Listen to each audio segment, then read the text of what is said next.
Isaiah Caldwell's fingers tightened around the small black phone. His stomach clenched as he scrolled through message after message, each one driving the knife deeper. The burner phone had fallen from Lena's coat pocket when he'd hung it in the closet, a simple accident revealing a year of deception. "Hey handsome, can't wait to see you tonight. Miss your hands on me. Zay thinks I'm my sister's again. Idiot." Isaiah set the phone down on the kitchen counter and took a deep breath. His hand trembled slightly, the only outward sign of the hurricane raging inside him. 15 years of marriage. 2 beautiful children. All of it now tainted that he heard the garage door open. Lena was home.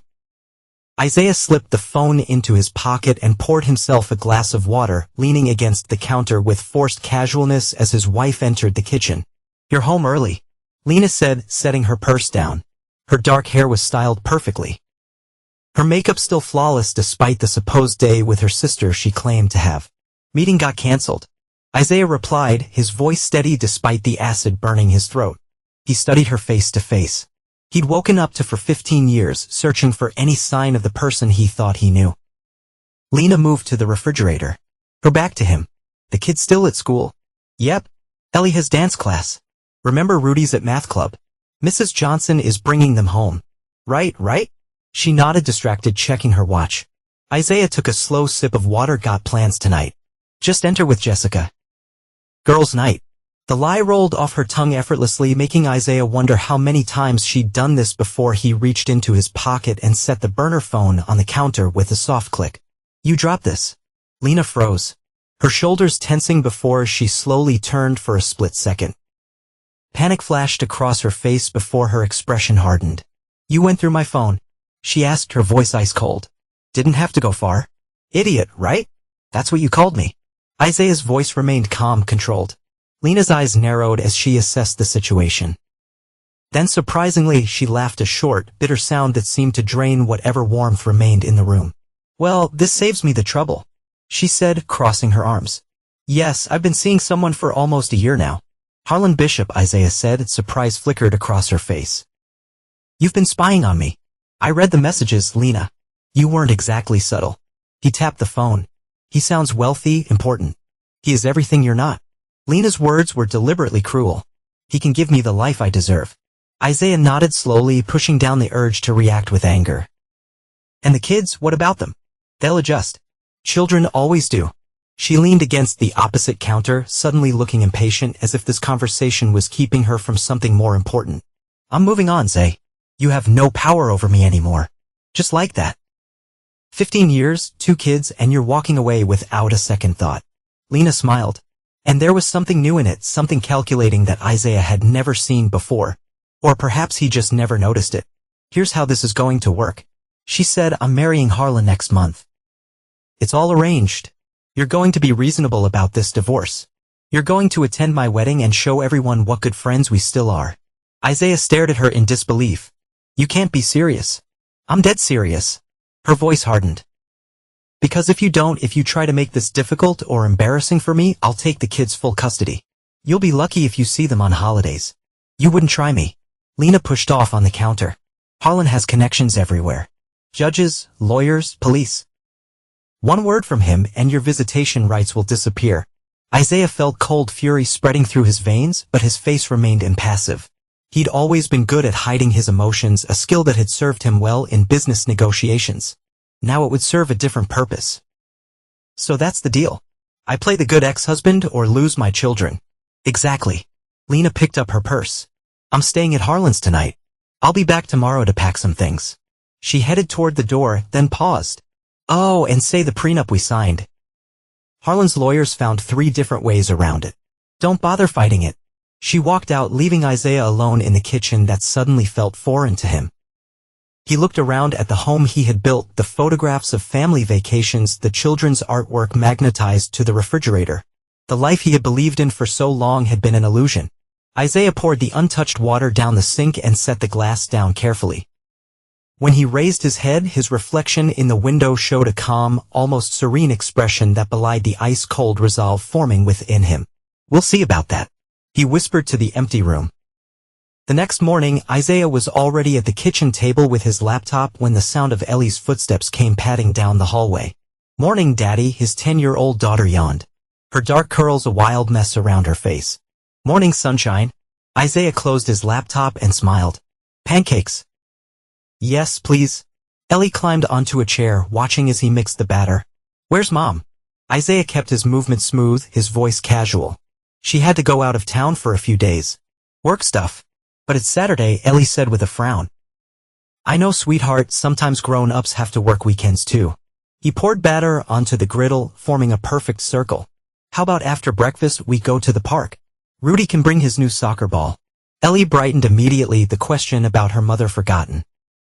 By the time Rudy stumbled into the kitchen, rubbing sleep from his eyes, pancakes were stacked high on plates. Mom gone again, the 8-year-old asked, more perceptive than his sister. Isaiah nodded for a few days. Rudy shrugged, reaching for the syrup. Whatever, can we get ice cream after the park? Don't push your luck, buddy. Isaiah said with a laugh that sounded almost natural. After breakfast, while the kids got dressed, Isaiah made a call. Cyrus, it's Isaiah. We need to talk. He kept his voice low, not on the phone. Can you meet today? 2 hours later, with the kids happily exhausted from the park and settled in front of a movie, Isaiah sat across from Cyrus Redford at a coffee shop 20 minutes from his neighborhood. Cyrus, a tall man with prematurely gray hair and sharp eyes, listened without interruption as Isaiah laid out the situation. She's threatening to take your kids. Cyrus finally asked, his expression darkening, using Harlan Bishop's connections to do it. Bishop, Cyrus frowned. I know him by reputation. Real estate developer, right? Lots of money, lots of friends in high places. That's him. And she wants you to attend their wedding. That's cold. Even for a divorce situation. Isaiah nodded. She wants to humiliate me, show everyone that she's in control. So what do you want to do? Isaiah took a sip of his coffee. I want to play the long game. Make her think she's winning while I gather what I need. To do what exactly? To make sure my children stay with me. Isaiah met his friend's eyes. And to make sure Lena and Harlan regret ever threatening me. Cyrus leaned back, studying him. You're talking about revenge. I'm talking about justice. Isaiah corrected. They're planning to destroy me. I'm just going to beat them to it. This isn't like you, Zay. Maybe it should have been. Isaiah's voice remained even. I've always played by the rules. Look where that got me. Cyrus nodded slowly. All right? As your attorney, I should advise you to take the high road. As your friend, I'll help however I can. I need everything you can find on Harlan Bishop. Business dealings, financial records, personal history. And I need to know exactly what Lena's legally entitled to in the divorce. That I can do. Cyrus pulled out a notepad. What else? I need to talk to Cara LeBlanc. Do you know if she's still in town? Cyrus raised an eyebrow. Lena's old friend? The one they had to falling out with. The same. Last I heard, she opened a boutique downtown. Why her? Because nobody knows Lena's secrets better than Cara does. Isaiah checked his watch. I should get back to the kids. Zay, Cyrus called as Isaiah stood up. Be careful. If Lena realizes what you're doing, she won't. Isaiah's smile was grim. As far as she's concerned, I'm a broken man who's going to do exactly what she wants to avoid losing his children. When he returned home, Isaiah found 3 missed calls from Lena and a text message stating she'd be by tomorrow to collect some of her things. He deleted it without responding and went to check on the kids. Ellie and Rudy were in the backyard, kicking a soccer ball back and forth. Isaiah stood at the window watching them. They were the only things that mattered now. Everything else, the hurt, the betrayal, the humiliation, all of it was secondary. That night, after tucking the children into bed, Isaiah sat at his home office desk. He opened a new document on his computer and titled it The Wedding Present. Then he began to type, methodically laying out his plan. Every detail, every contingency, every piece he would need to put into place. By midnight, he had the outline. By 2 a.m., he had his first moves planned.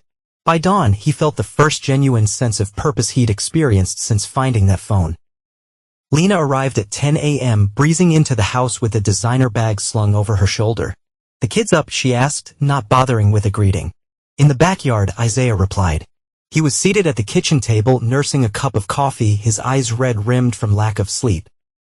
Lena surveyed him with satisfaction. You look terrible. Rough night, he admitted, allowing his voice to crack slightly. Get used to it. She headed for the stairs. I need to grab some clothes.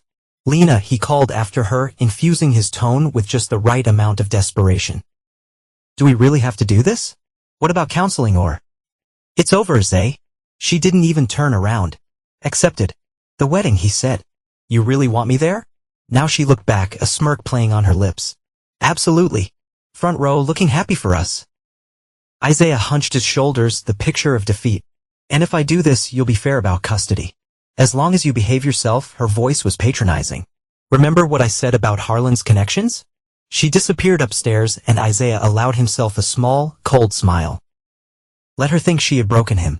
It would make what came next all the sweeter. When the kids realized their mother was home, they rushed inside.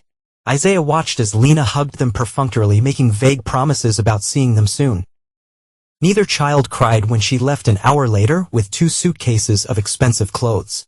They were used to her absences by now, a fact that should have bothered Isaiah earlier. That afternoon, Isaiah visited Carol LeBlanc's boutique downtown. The bell chimed softly as he entered and Kara looked up from the display she was arranging. Her eyes widened in recognition. Isaiah, this is unexpected. Hello, Kara. He glanced around the elegant little shop. Nice place. Thanks. She approached cautiously. How are Ellie and Rudy? They're good. Growing too fast. He met her eyes. I need to talk to you about Lena. Kara's expression immediately closed off. I haven't spoken to her in over 2 years. I know. That's why I'm here? Understanding dawned on her face. She finally did it to you too, didn't she? Isaiah nodded once. Kara sighed, then walked to the door and flipped the sign to closed. Come to the back, she said. This isn't a quick conversation. 3 hours later, Isaiah left the boutique with a notebook full of information and a new ally in his plan. Kara, once Lena's closest confidant, had been unceremoniously cut from her life when she'd questioned Lena's increasingly materialistic values. Now, she was more than willing to share what she knew about Lena's past indiscretions, hidden accounts, and private habits. Most importantly, she knew things about Harlan Bishop that even Lena might not be aware of. He has a pattern, Kara had explained. My cousin dated him briefly. He's charming until he gets what he wants. Then he becomes controlling, even threatening. If Lena thinks she's upgrading, she's in for surprise. I'm not concerned about Lena's future happiness. Isaiah had replied coldly. Kara had given him a long look. You've changed. I'm adapting. She nodded slowly. What exactly are you planning, Isaiah? Justice, he'd answered simply. Are you in or out? I'm in, she'd said without hesitation. Just tell me what you need.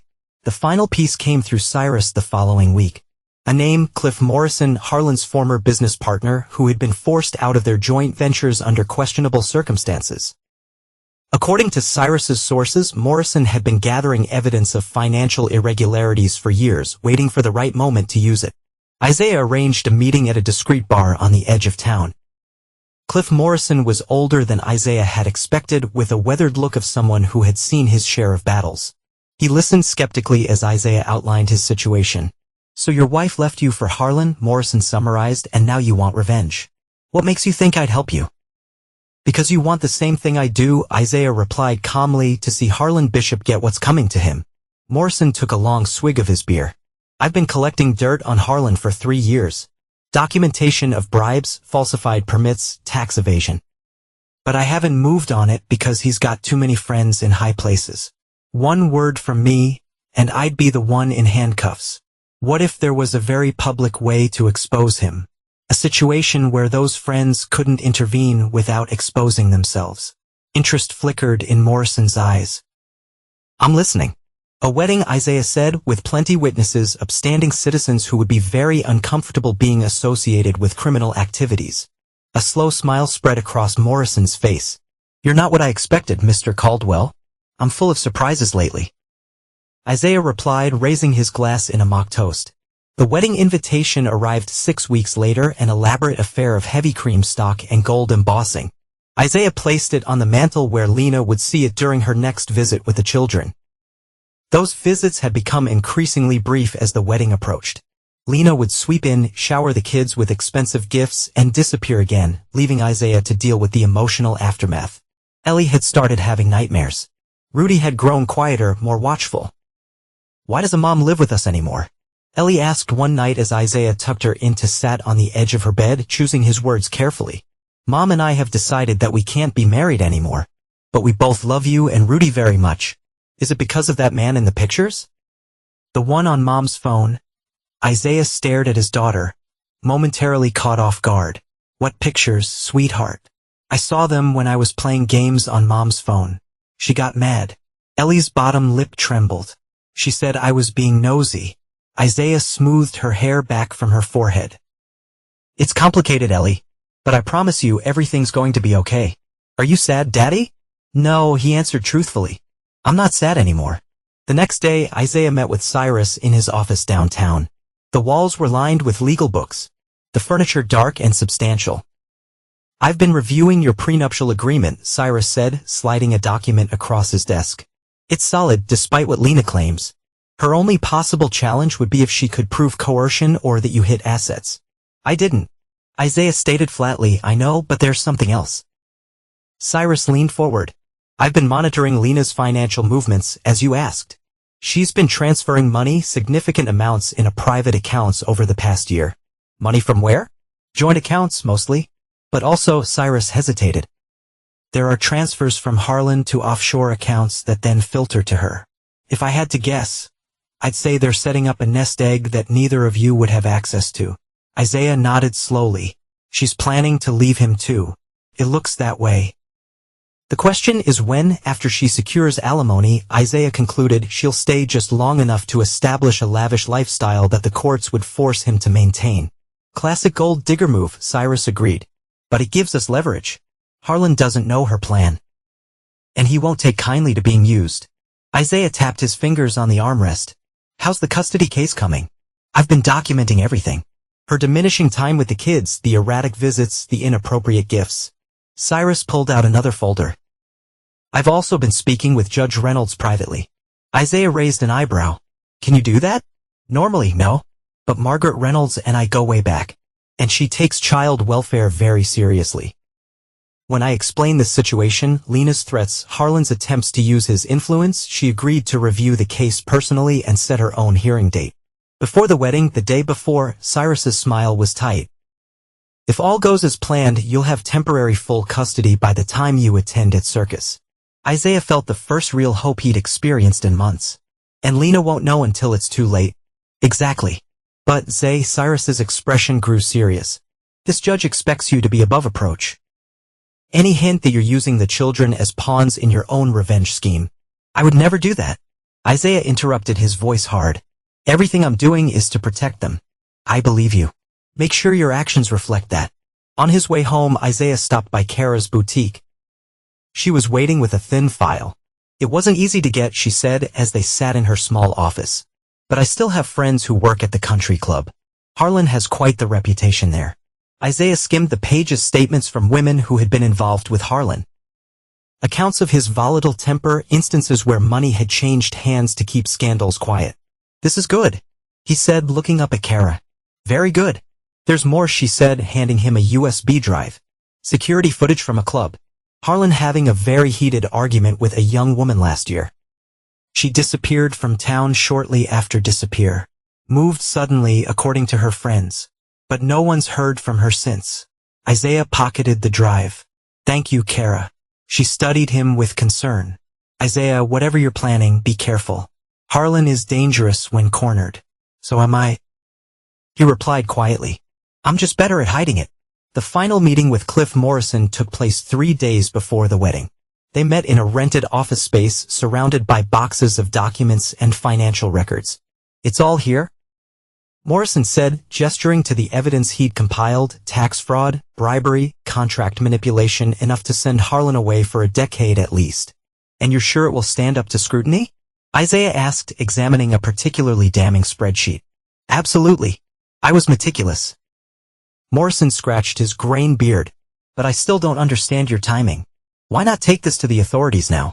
Because timing is everything, Isaiah explained. If we move too soon, Harlan could use his connections to bury this. We need maximum exposure, minimum warning. The wedding, Morrison nodded. But how exactly are you planning to present all this? Isaiah smiled coldly. I've taken care of that part. All you need to do is be there with the documentation when I give a signal. And what about afterward? Harlan will come after both of us. After what happens at that wedding, Harlan won't be in a position to come after anyone. Isaiah closed a folder he'd been reviewing. You'll be protected. I give you my word. Morrison studied him for a long moment. You know, when we first met, I thought you were just another jilted husband looking for petty revenge. But this, he gestured to the elaborate setup. This is something else. This is justice, Isaiah said simply. The night before the wedding, Isaiah received a text from Cyrus. Judge ruled in your favor. Temporary full custody granted. Paperwork being delivered to you now. 20 minutes later, a courier arrived with sealed court documents. Isaiah signed for them, feeling a weight lift from his shoulders. His children were legally protected now, regardless of what happened tomorrow. He checked on Ellie and Rudy, both sleeping peacefully in their beds. Tomorrow, they would stay with Mrs. Johnson, their trusted neighbor, while Isaiah attended the wedding that would change everything that I did in his study. He opened his laptop and reviewed his plan one final time. Every contingency was accounted for. Every player in position. The evidence was irrefutable. The timing perfect. Isaiah closed the computer and poured himself a rare glass of whiskey. Tomorrow, Lena and Harlan would learn that some people should never be underestimated, and some betrayal should never be forgiven. The Westbrook Hotel's grand ballroom had been transformed into a floral fantasy for the occasion. White roses and lilies cascaded from crystal vases, their scent heavy in the air. Soft lighting cast a golden glow over the assembled guests, who murmured appreciatively at the opulence surrounding them.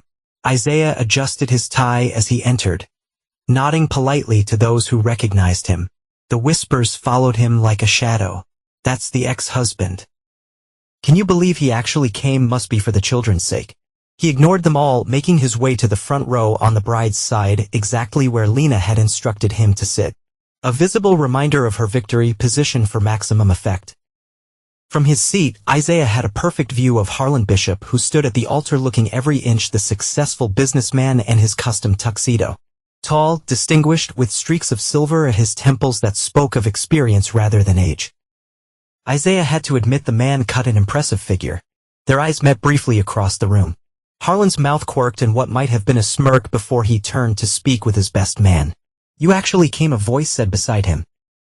Isaiah turned to find Lena's sister, Vanessa, sliding into the seat next to his. Lena was very persuasive. He replied. Vanessa studied him with something like pity. This is cruel, even for her, making you sit here and watch. I'm fine. Are you? Because you look remarkably calm for a man about to watch his wife marry someone else. Isaiah offered her a small smile. Life is full of surprises. Vanessa seemed about to say more when the music changed, signaling the ceremony was about to begin. She squeezed his arm once before moving to her assigned seat further back. The procession began. Flowery bridesmaids in champagne color gowns. Harlan's nephews as ringbearers. Then the music swelled and all heads turned toward the entrance. Lena appeared in the doorway, a vision in ivory silk. Her dress was clearly expensive. Its design simple yet striking, emphasizing her slender figure. Her dark hair was arranged in an elegant updo, diamonds glittering at her throat and wrists. As she began her walk down the aisle, her eyes found Isaiah's. There was triumph in her gaze. A clear message. I won.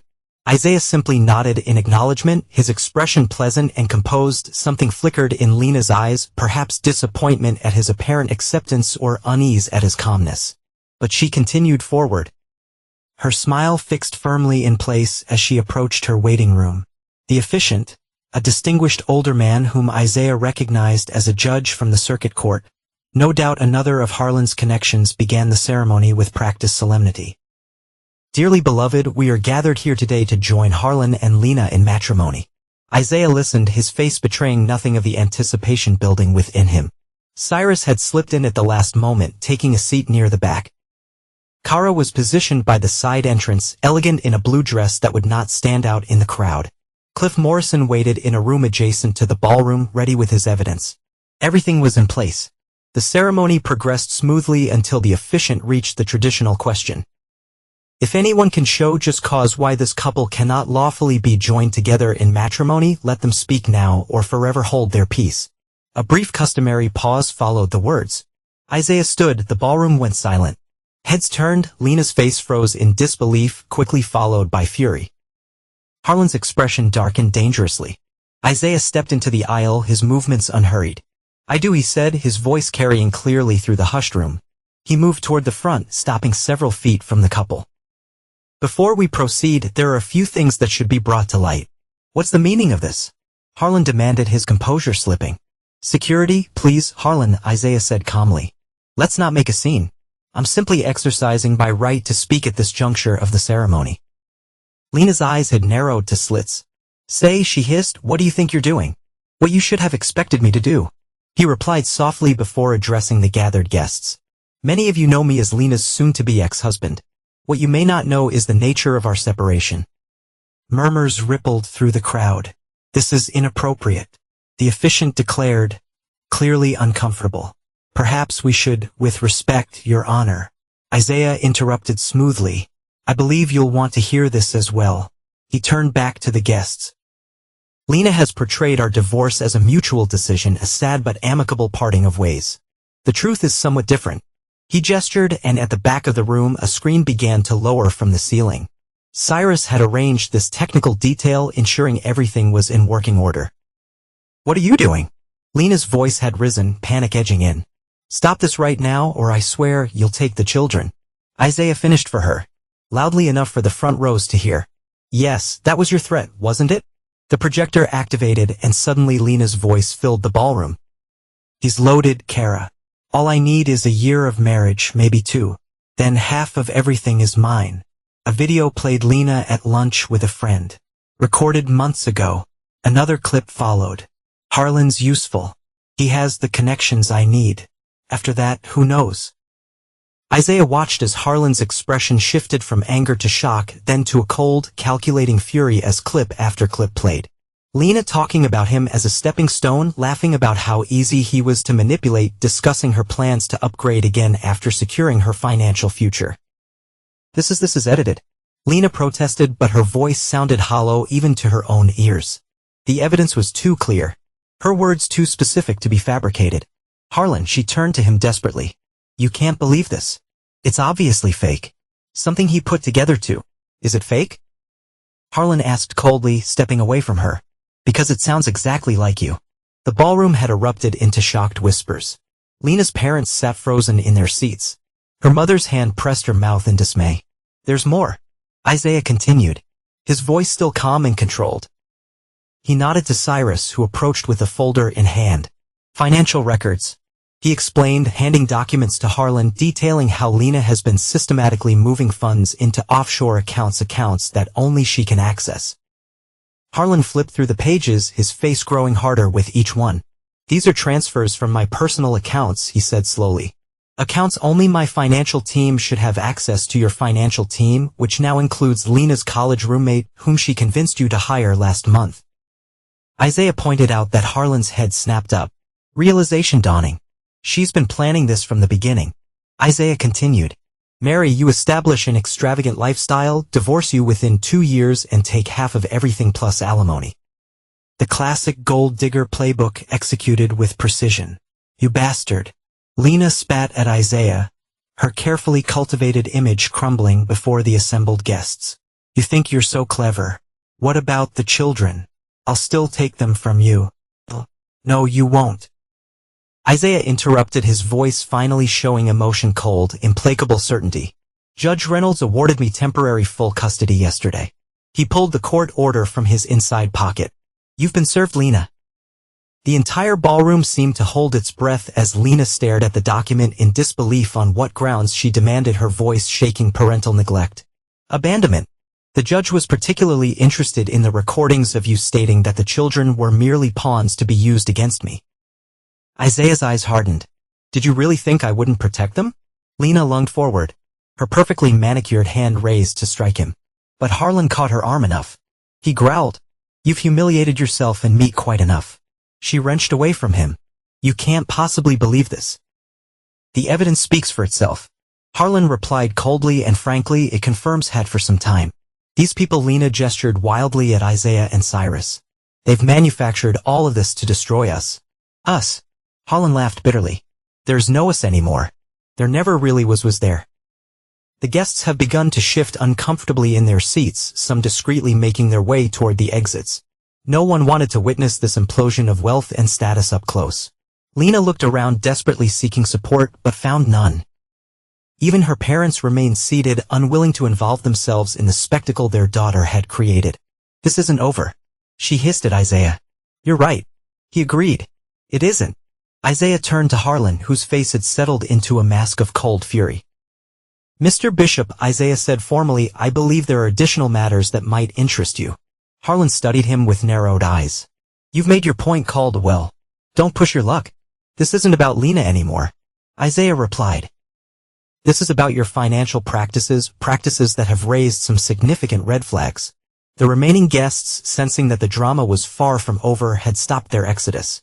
The wealthy and powerful among them, Harlan's peers and business associates, exchanged concerned glances. Isaiah nodded to Cyrus, who opened another folder. "These documents," Cyrus began, his lawyer's voice precise and authoritative, "show a pattern of financial irregularities in Harlan Bishop developments over the past 5 years. "This is absurd," Harlan scoffed. "My financial records are impeccable." "Your public ones certainly," Cyrus agreed. "But what about the secondary books? The ones kept on servers in the Cayman Islands?" A murmur ran through the remaining crowd. Several of Harlan's business associates shifted uncomfortably. "I don't know what you're talking about," Harlan said, but there was a new tension in his voice. "I think you do." Isaiah gestured toward the side door where Cliff Morrison now stood. "Your former partner certainly does." Harlan's face drained of color as he recognized Morrison. "What's he doing here?" Morrison stepped forward, carrying his own set of documents. "Hello, Harlan. It's been a while. This is a private event," Harlan snapped. Security, 2 men in dark suits, moved forward. But Isaiah spoke quickly. "I wouldn't," he advised. "Not unless you want to add witness intimidation to the charges already being considered." Charges? One of Harlan's business associates, a silver-haired man in an expensive suit, stepped forward. "What charges?" Morrison handed the man a document. "Tax evasion for starters. Falsification of permit applications. Bribing city officials." The man scanned the page, then looked at Harlan with growing alarm. "Is this true? These properties were jointly invested in half of them." "It's nonsense," Harlan insisted, but sweat had begun to bead on his forehead. "Obviously fabricated by disgruntled ex-employee." "Partner," Morrison corrected. "I was your partner until you forced me out. And I've spent the last 3 years documenting everything." Several other businessmen had gathered around, examining the documents with increasing concern. "The Jensen Tower permits," one said, jabbing a finger at a particular page. "You told us those were approved through proper channels." "They were," Harlan insisted. "After you paid Commissioner Williams $250,000, Morrison countered. "I have the wire transfers to prove it." The mood in the room had shifted dramatically. What had begun as embarrassment for Lena had transformed into something much more serious for Harlan. His business associates, many of them with their own reputations and fortunes at stake, were now regarding him with suspicion and alarm. "These are serious allegations," the silver-haired man said carefully. "If even half of them are true, they can't be proven." Harlan insisted, but his confidence was visibly cracking. "Actually," Isaiah interjected, "they already have been. The SEC has received copies of all this documentation as of this morning, as have the FBI and the State Attorney General's office." This was a calculated bluff. The reports had been prepared, but not yet submitted. But judging by the panic that flashed across Harlan's face, the lie had hit its mark. "You're bluffing," Harlan said, but his voice lacked conviction. "Am I?" Isaiah met his gaze steadily. "Check your phone. I imagine your financial team is trying desperately to reach you right now." As if on cue, Harlan's phone began to vibrate in his pocket. He pulled it out, glancing at the screen. The color drained further from his face as he saw the cascade of urgent messages. "This is a setup," Harlan said, his voice rising. "You orchestrated all of this. I simply exposed the truth." Isaiah replied calmly, "Something you and Lena seem to have difficulty with." Harlan lunged forward suddenly, grabbing Isaiah by the lapels. "You smug bastard. You think you can come in here and destroy everything I built?" Isaiah didn't resist or pull away. He simply looked Harlan in the eye. "You did that yourself. I'm just making sure everyone knows it." Security guards moved in, pulling Harlan back. The silver-haired businessman stepped between them. "Harlan, control yourself," he hissed. "This is already a disaster. Don't make it worse. You don't understand." Harlan insisted, straightening his jacket with trembling hands. He's manipulating all of you. This is revenge, pure and simple. Perhaps the man conceded. But these documents, he held up the pages Morrison had provided. These seem legitimate. And if they are, we're all at risk of being implicated. Other business associates nodded in grim agreement. We need to consult our attorneys. Another man declared. Immediately, Harlan watched in dismay as his carefully cultivated network of powerful allies began to distance themselves, both literally and figuratively. Men who had been slapping his back and calling him brother just an hour ago were now edging toward the doors. Phones already pressed to their ears as they contacted their legal teams. Lena, who had been watching the scene unfold with growing horror, approached Harlan. Harlan, we need to get out of here, she urged quietly. We can fight this later, but right now, he rounded on her with unexpected viciousness. You're part of this. You brought him into my life. That's not fair, she protested. I had no idea he would. No idea. Harlan laughed harshly. You were married to him for 15 years. You should have known what he was capable of. I never thought he'd fight back like this. Lena admitted a grudging respect in her voice as she glanced at Isaiah. Well, congratulations, Harlan sneered. Your ex-husband just destroyed both our lives. Not both. Isaiah corrected. Still perfectly composed. Lena walks away with nothing but her own shame. You, on the other hand, he gestured to the steadily emptying ballroom where Harlan's business empire was effectively crumbling in real time. This isn't over. Harlan threatened, echoing Lena's earlier words.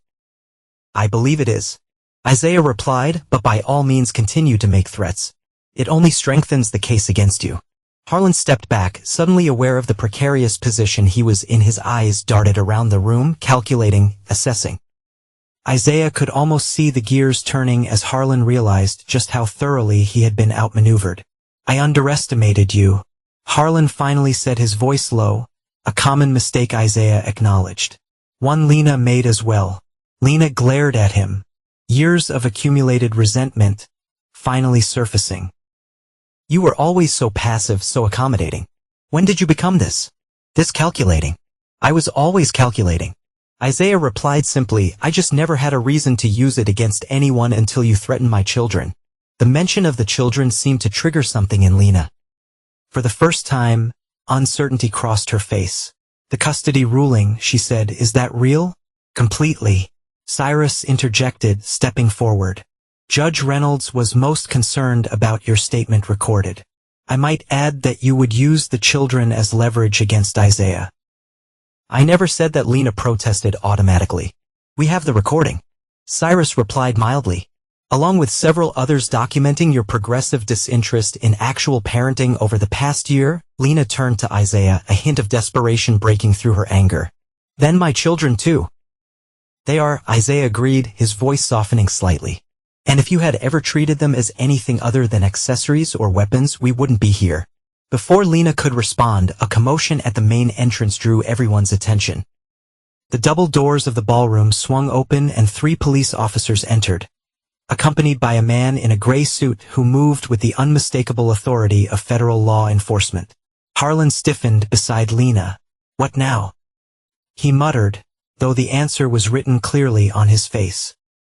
The man in the suit approached, nodding briefly to Isaiah before turning to Harlan. Harlan Bishop, he inquired formally. Yes, what is this about? Harlan attempted to sound confident, but his voice wavered slightly. I'm Special Agent Parker with the FBI. We'd like to ask you some questions regarding certain financial transactions conducted through your development company. Whispers erupted among the remaining guests. This was no longer just a scandalous wedding disruption. It had escalated into something far more serious. My client will be happy to cooperate fully. A distinguished older man interjected, stepping forward. Isaiah recognized him as Thomas Brennan, one of the city's most prominent defense attorneys. However, this is hardly the appropriate venue for such a discussion. Unfortunately, we have reason to believe Mr. Bishop may be a flight risk. Agent Parker replied coolly, given the nature of the allegations and certain activities we've been monitoring. What activities? Brennan demanded. The charter flight to the Cayman Islands scheduled for tomorrow morning for one, the agent answered. The recent liquidation of several domestic assets for another. Harlan's face betrayed his shock.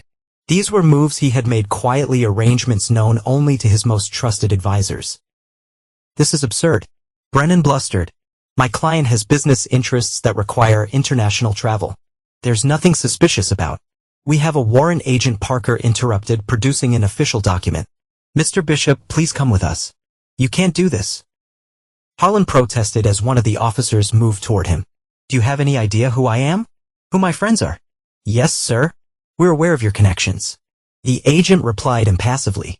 Those are also under investigation. The color drained from Harlan's face as the implications sank in. His network of influence, judges, commissioners, business partners, was being dismantled. He turned to Isaiah, fury and disbelief warring in his expression. You did this. No, Isaiah replied quietly. You did this to yourself. I simply made sure you couldn't hide it anymore. As the officers led Harlan away, Lena stood frozen. The full impact of what was happening finally hitting her. Her carefully orchestrated future, the wealth, the status, the power was dissolving before her eyes. What about me? She asked, her voice small for the first time. Am I being arrested? To Agent Parker glanced at her dispassionately. Not this time, ma'am. That you may be called as a witness in the ongoing investigation. Lena's shoulders sagged with momentary relief. But Isaiah knew her well enough to see that her mind was already racing, calculating her next move, evaluating what could be salvaged from the wreckage of her plans. Lena, he said, drawing her attention back to him. There's something else you should know. Her eyes narrowed suspiciously. What now? Isaiah nodded to Cyrus, who produced another document from his briefcase. This is a copy of the custody ruling, Cyrus explained, offering it to her. You'll want to review it carefully. Lena snatched the paper, her eyes scanning the legal language rapidly. Temporary full custody to Isaiah. Visitation rights to be determined. Her voice faltered as she reached a particular paragraph. What does this mean? Evidence of parental alienation. It means, Cyrus explained calmly, that the court has found your attempts to turn the children against their father, specifically your statements that Daddy doesn't want us anymore. And Daddy doesn't love us enough to fight for us constitute emotional abuse. I never said those things to them. Lena protested. We have Ellie's testimony. Isaiah said quietly, and Rudy's drawings from his therapy sessions. The child psychologist's report was quite compelling. Lena's face paled. Therapy? You put them in therapy without consulting me. After Ellie started having nightmares about being abandoned. Yes. Isaiah replied, a hint of steel entering his voice. It was the responsible thing to do. You had no right. I had every right. Isaiah interrupted. I'm her father. While you were planning your new life, I was helping them cope with the wreckage of their old one. Something shifted in Lena's expression, perhaps the first genuine emotion beyond anger or calculation that Isaiah had seen from her in months. For a brief moment, uncertainty flickered in her eyes. What happens now? She asked, her voice uncharacteristically subdued. Now, Isaiah replied, you get to experience what it feels like to have access to your children controlled by someone else. The difference is I won't use them as weapons. Your visitation will depend entirely on your behavior and their well-being. You can't keep them from me. Lena said, but the threat in her voice had been replaced by something closer to fear. I'm their mother. Yes, you are. Isaiah agreed. And if you ever start acting like one, putting their needs above your own, showing up consistently, being honest with them, you'll find me reasonable about visitation. Lena stared at him, searching for any sign of deception or cruelty in his expression. Finding none, she seemed momentarily lost. Why are you doing this? She finally asked, protecting my children. Isaiah raised an eyebrow. I would think that would be obvious. No, she shook her head impatiently. All of this, the custody hearing, the evidence against Harlan, the timing. You could have just divorced me quietly, fought for the kids in court. Why go to these lengths? Isaiah studied her for a long moment, considering how much to reveal. Finally, he decided on the unvarnished truth. Because you threatened to take my children, he said simply, and you made it clear that you would use Harlan's connections to do it. You left me no choice but to dismantle those connections. So all of this exposing Harlan's crimes, ruining both of us publicly, it was all just to protect your relationship with Ellie and Rudy. Yes, the single word hung between them, its implications slowly sinking in. Isaiah had not orchestrated this complex sequence of events out of jealousy, wounded pride, or even righteous anger, though he had felt all those things. He had done it because it was the only way to ensure his children's safety and well-being when faced with opponents who would use every advantage, fair or unfair. Lena's shoulders slumped. For the first time, she seemed to recognize the magnitude of her miscalculation. "I never thought you would fight this hard," she admitted quietly. "That was your mistake." Isaiah replied, "You saw what you wanted to see, a passive man who would accept whatever crumbs you offered. You never bothered to know who I really was." "And who is that?" She asked, something like genuine curiosity in her voice. "Someone who will do whatever is necessary to protect what matters." He held her gaze steadily. "You just never mattered enough for me to show you that side." The word struck home in a way that all the evidence and legal maneuvers had not. Lena flinched visibly. Around them, the once elegant ballroom had emptied of all but a few lingering guests and staff members beginning the cleanup process. The flowers that had seemed so perfect hours ago now appeared gaudy and excessive, their sweet scent cloying in the aftermath of destruction. "What I do now?" Lena asked. And for once, the question seemed genuine rather than calculated. "That's up to you," Isaiah replied, "but if you want any meaningful relationship with your children going forward, I'd suggest starting with honesty. They deserve that much."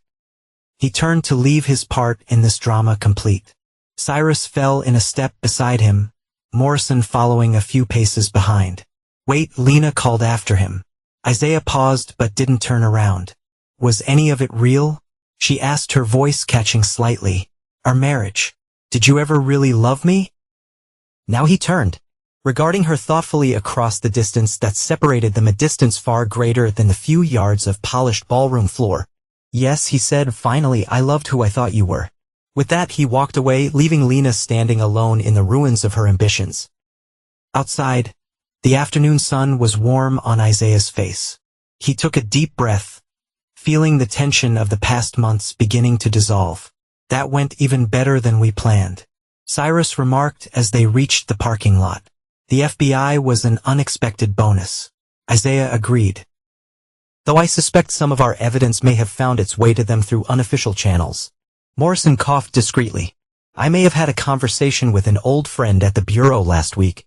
Purely hypothetical, of course." Isaiah nodded appreciatively. "Good initiative. What now?" Cyrus asked as they reached their respective vehicles. Now Isaiah replied with the first genuine smile either man had seen from him in months. "I go home to my children 3 days after the wedding debacle." Isaiah sat in Cyrus's office watching the news coverage on a wall-mounted television. Financial titan Harlan Bishop remains in federal custody today, the reporter announced gravely as the investigation into what authorities are calling one of the most extensive financial fraud schemes in the state's history continues to expand. The screen showed footage of Harlan being led into the courthouse, his normally immaculate appearance disrupted by the standard-issue orange jumpsuit and handcuffs. Bishop, who was arrested dramatically during his own wedding ceremony, faces multiple charges, including tax evasion, wire fraud, and bribery of public officials. The reporter continued. Sources close to the investigation indicate that several prominent city officials may also be implicated as the case unfolds. Cyrus muted the television and turned to Isaiah. "They're denying bail. Flight risk. Not surprising." Isaiah replied, "Especially with those offshore accounts we uncovered. His legal team is arguing that the evidence was obtained illegally," Cyrus noted, sliding a document across the desk. "They're claiming corporate espionage, among other things." Isaiah glanced at the filing. "Will hold up." "Not a chance. Morrison was a legitimate partner in those ventures. He had every right to access those records." Cyrus leaned back in his chair. "Besides, once the FBI got involved, they obtained their own warrants.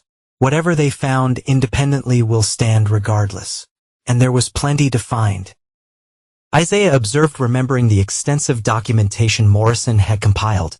"More than even we knew," Cyrus confirmed. "The raid on his offices turned up evidence of connections to some very unsavory characters. Money laundering is now among the charges." Isaiah nodded thoughtfully. When he had begun this process, his sole focus had been neutralizing the threat to his children. The extent of Harlan's criminal activities have been an unanticipated advantage, but not his primary concern. "What about his associates?" he asked. "The ones at the wedding scrambling to distance themselves," Cyrus reported with a slight smile. It's quite something to watch these titans of industry suddenly develop amnesia about their decades-long friendships with Harlan. Self-preservation. Isaiah murmured, speaking of which Cyrus continued, his expression growing more serious. Harlan's been asking to speak with you. This caught Isaiah by surprise. Me? What? He won't say. His attorney reached out yesterday, very hush-hush. Cyrus studied him curiously. Are you going to go? Isaiah considered the question carefully. He had no desire to see Harlan again, but curiosity tugged at him. What could the man possibly want to say to him now? What do you think? He asked Cyrus. Professionally, I'd advise against it. There's nothing to gain. And he could be setting up some kind of trap of false accusation, perhaps. Cyrus paused. Personally, I think you should go. He's desperate. And desperate men sometimes reveal important truths. Isaiah nodded slowly. Set it up. The following morning, Isaiah found himself in a stark visitation room at the downtown detention center. The metal chair was uncomfortable, the fluorescent lighting harsh. He waited patiently, his expression neutral. The door buzzed and Harlan entered, escorted by guard. The orange jumpsuit hung loosely on his frame, suggesting he had already lost weight in a short time since his arrest. His face was haggard, the confident facade stripped away by circumstances. You came, Harlan observed, taking the seat across from Isaiah. I wasn't sure you would. Curiosity. Isaiah replied simply. Harlan nodded as if this made perfect sense. They're giving me 20 years minimum. Did you know that? No. But it seems appropriate. A bitter smile crossed Harlan's face. Always so measured, so controlled.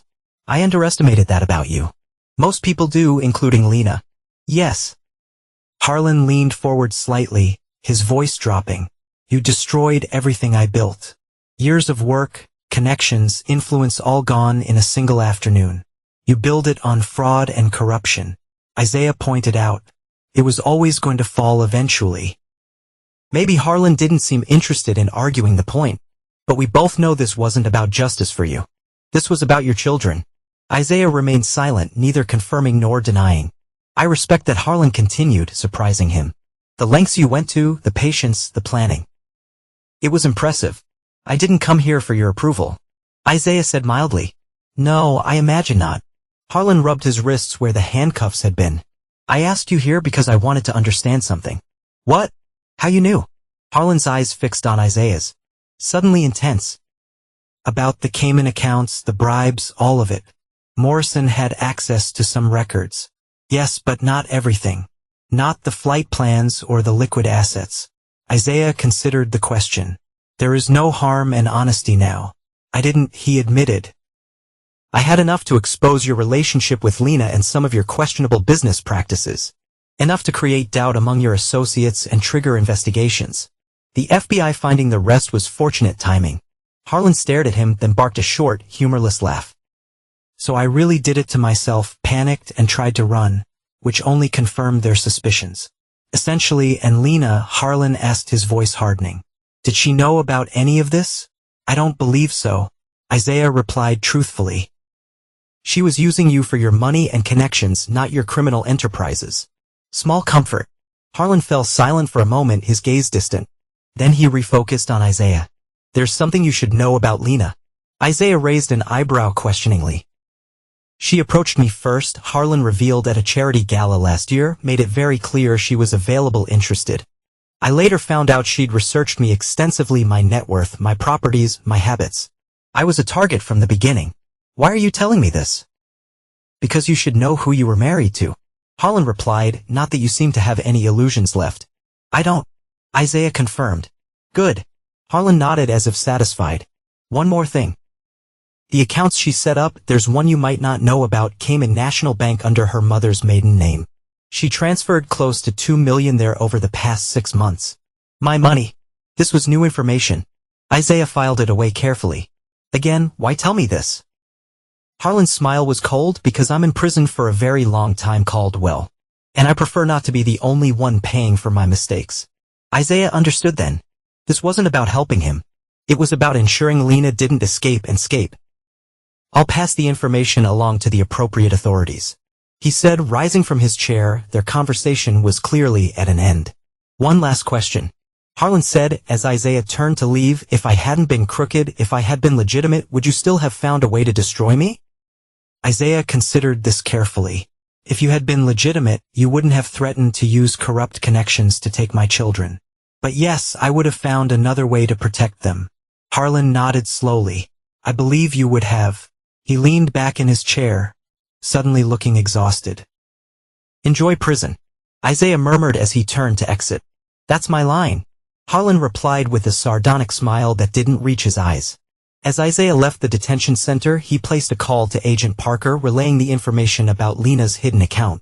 It wasn't vengeance driving him now. Simply a commitment to seeing things through to their proper conclusion. That'd be why that evening financial investigations had been expanded to include Lena Caldwell as a person of interest. The rain fell in steady sheets drumming against the windows of Isaiah's home as he reviewed documents at his desk. It had been 2 weeks since the wedding, 2 weeks of relative quiet as he focused on re-establishing stability for Ellie and Rudy. The children had adjusted remarkably well, all things considered, without the tension that had permeated the house during the last months of his marriage. They seemed more relaxed, more themselves. Ellie's nightmares had subsided. Rudy was talking more. The doorbell rang, pulling Isaiah from his thoughts. He wasn't expecting visitors, especially not in this weather. He was even less prepared for the sight that greeted him when he opened the door. Lena drenched from the rain, her expensive makeup running in dark streaks down her face. Can I come in? She asked, her voice surprisingly subdued. Isaiah hesitated, then stepped aside. Whatever this was, it was better handled privately. Lena entered, water dripping from her clothes onto the hardwood floor. She made no move to remove her coat or shoes. The children are asleep, Isaiah said quietly. She nodded, seeming relieved. I didn't come to see them. Not like this. Then why are you here? Lena ran a hand through her wet hair, pushing it back from her face. The gesture was uncharacteristically vulnerable for her. They froze my accounts, she said, finally, all of them, even the one in the Caymans. I see. Isaiah kept his expression neutral. Don't pretend you didn't know, she said, a flash of her old sharpness returning. This has your fingerprints all over it. I informed the FBI about the offshore account. Isaiah admitted what they chose to do with that information is their business. They're calling me an accomplice. Lena continued, her voice rising slightly to Harlan's crimes. They're saying I helped launder money, that I was part of his whole operation. Were you? No, the denial was vehement. I took advantage of what he offered. I didn't ask questions about where it came from. Willful ignorance isn't much of a defense, Isaiah observed. I'm not going to prison, Lena stated flatly. I can't. What would happen to Ellie and Rudy? They need their mother. Isaiah remained silent, waiting for her to reach the point of this unexpected visit. I need your help. She finally said, the words clearly difficult for her. My help? Isaiah repeated, not bothering to hide his surprise. With what exactly? You know people you have influence. She gestured vaguely. You could tell them I wasn't involved, that I didn't know about Harlan's illegal activities. Could I? Isaiah's voice was neutral. Yes, Lena's composure cracked further. You know, Mice, I'm selfish. I'm calculating. I'm a lot of things, but I'm not a criminal. I wouldn't risk everything like that. Isaiah studied her carefully. In this, at least, he believed she was telling the truth. Lena was too practical to risk prison. Her schemes had always operated just within the boundaries of legality, if not morality. Please, she whispered into a shock. Tears welled in her eyes. I didn't mean any of it. Isaiah felt an unwelcome twinge of the old connection, the history they shared. He pushed it aside firmly. What specifically didn't you mean? He asked, his voice cool. The threats about the children. She wiped at her eyes ineffectually. I would never have kept them from you. Not really. I was just angry and hurt. Isaiah interrupted, genuine anger flaring for the first time. You cheated on me for a year. You planned to leave me from the beginning. What exactly hurt you, Lena? She flinched at his tone, that you never seemed to care enough about anything. You were always so controlled. Even when I told you about Harlan, you just stood there. No passion, no fight. Isaiah shook his head slowly.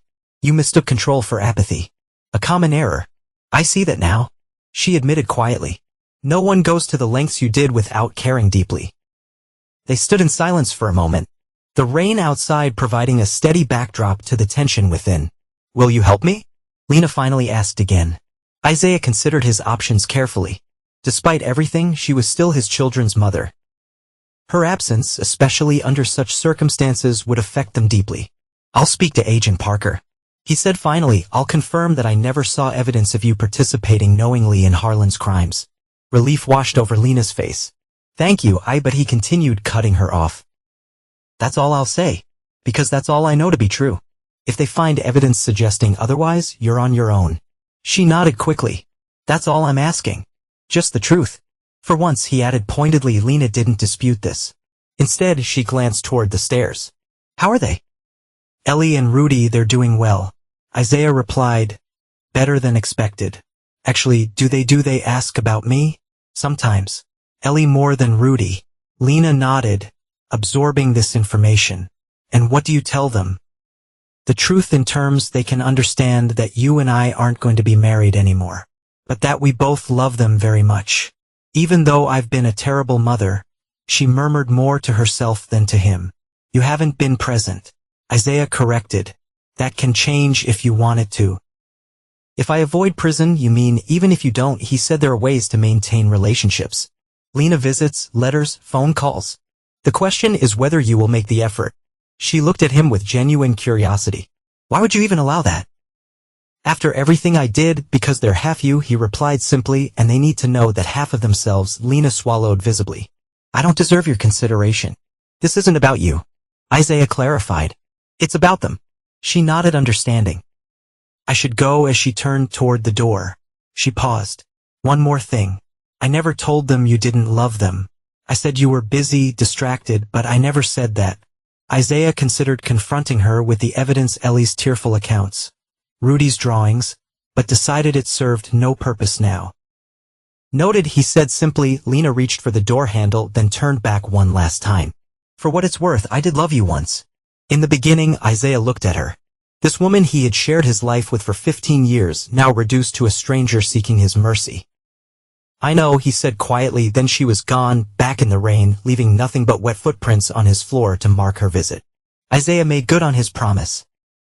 Speaking with Agent Parker the following day, he confirmed what he knew to be true, that while Lena was calculating and opportunistic, he had never seen evidence of her knowingly participating in criminal activities. Whether it would be enough remained to be seen.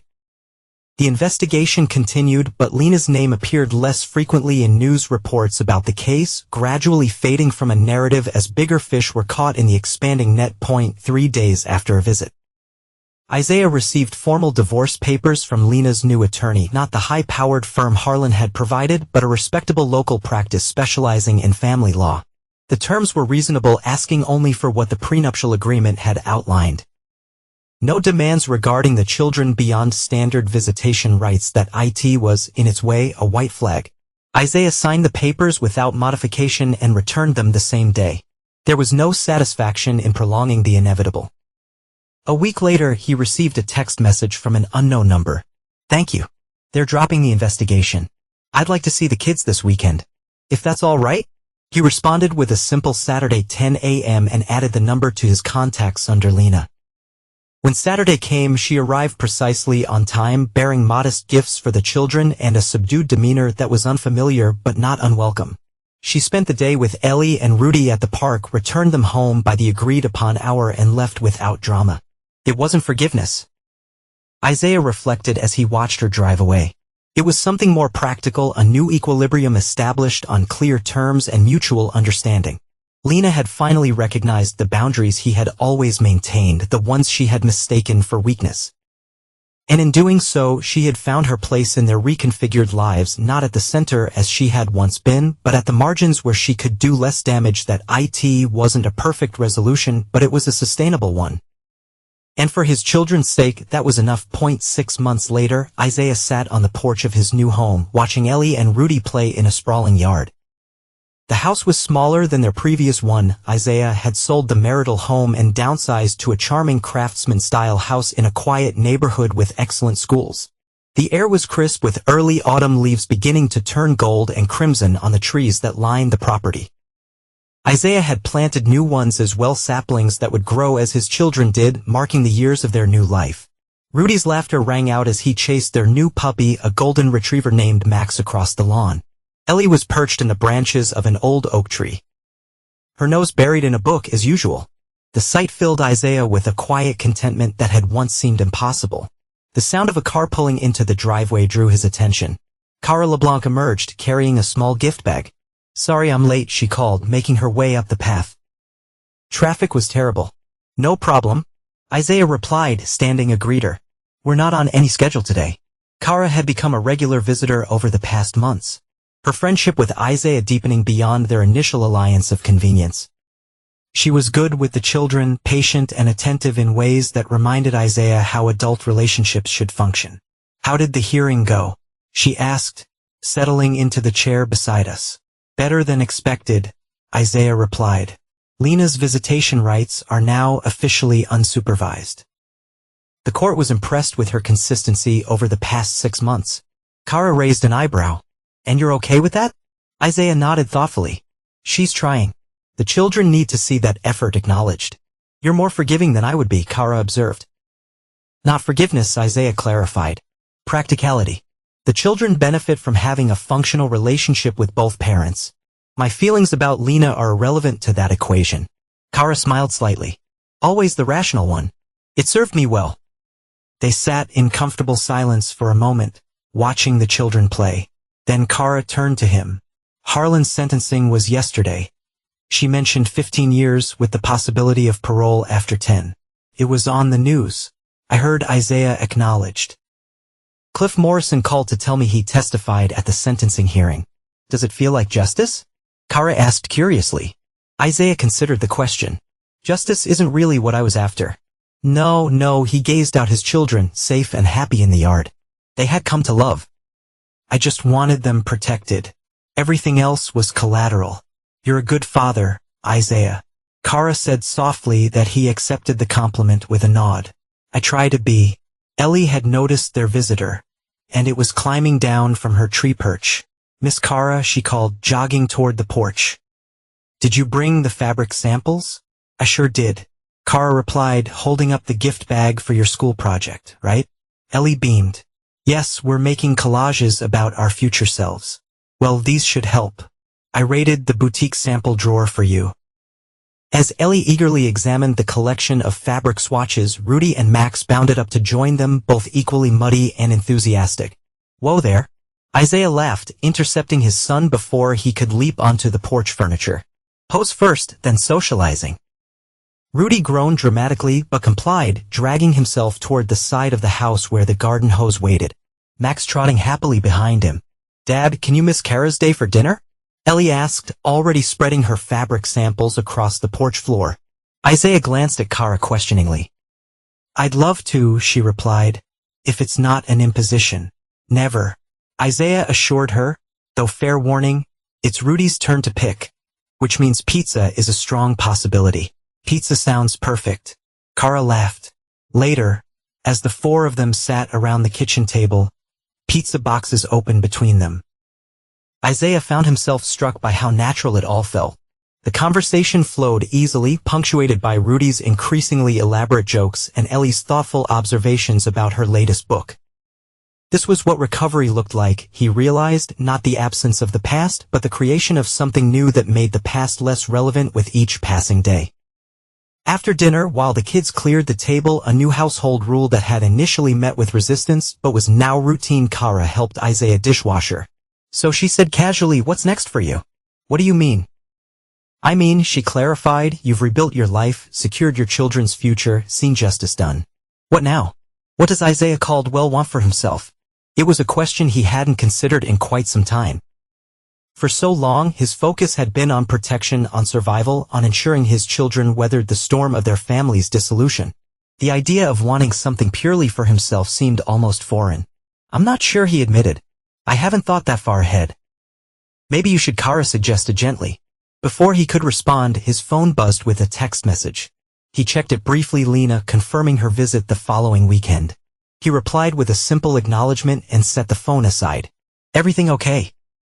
Kara asked. "Just Lena," he explained, "routine stuff." Kara nodded, understanding. "It's strange, isn't it? How things work out." "Strange how?" "Well, a year ago your life was imploding. Now look at your new house. Happy kids free of all the toxicity." She smiled wryly. "Meanwhile, Lena lost everything she schemed for. And Harlan is in prison. Not everything works out so neatly," Isaiah observed.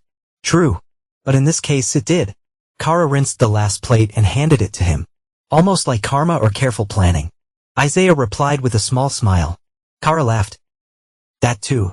Once the kitchen was clean, and the children settled in the living room with a movie, Isaiah and Kara returned to the porch. The evening air had cooled, and Isaiah brought out light jackets for both of them. Thanks for staying, he said as they sat down again.